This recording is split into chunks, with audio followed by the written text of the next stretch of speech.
Hello. So we are going to be making some dinner together. Today we have this beef chuck steak. We got it for $9 and you're going to cook with me because why not? This is like a behind the scenes of my reels.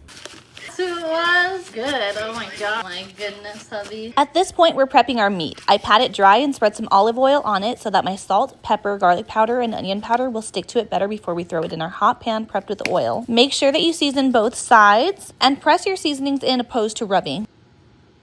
To prepare your pan, turn your heat to around medium-high to high, pour a tablespoon or so of oil, and then throw in some onions and minced garlic. This will kick your flavor up a bit, and we will actually use this to make a yummy gravy to top off our steak. Once your onions have started softening and becoming translucent, add in your steak. We like our steaks medium rare, so I only left it on the heat for about 3 minutes on each side or until the internal temp hit 125 degrees. It will cook up to 135 degrees while resting. After I have seared the first side for 3 minutes, I flip my steak over and I like to throw in 1 to 2 tablespoons of butter for the steak to soak in. Trust me on this, it's so good and adds so much extra flavor and juiciness. Y'all, is she not so saucy? A beautiful sear. I can't wait to cut into it. We're letting it rest for a second though. We'll be back. Okay, we're gonna dump our flour, a 1/4 cup of flour into our drippings. We are just gonna get the flour nice and coated with the drippings. All you need from this point is some water, but I went ahead and put a little bit of beef bouillon in there just to kick up the flavor a little, even though we're getting a lot of flavor from our drippings from the steak, but just to kick it up a notch.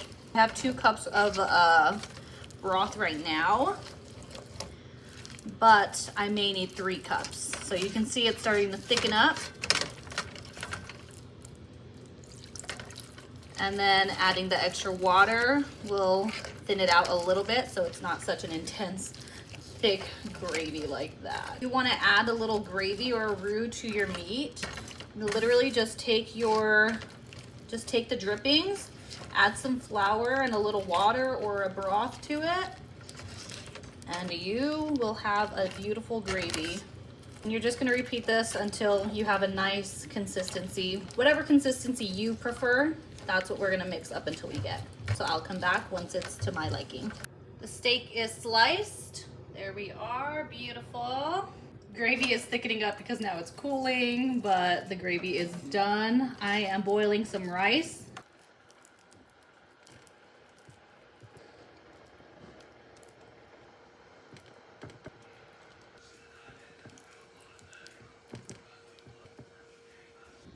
And this is our steak and gravy result. The gravy came out a little too thick, so I needed a little more broth, but that can easily be fixed. Thanks for watching.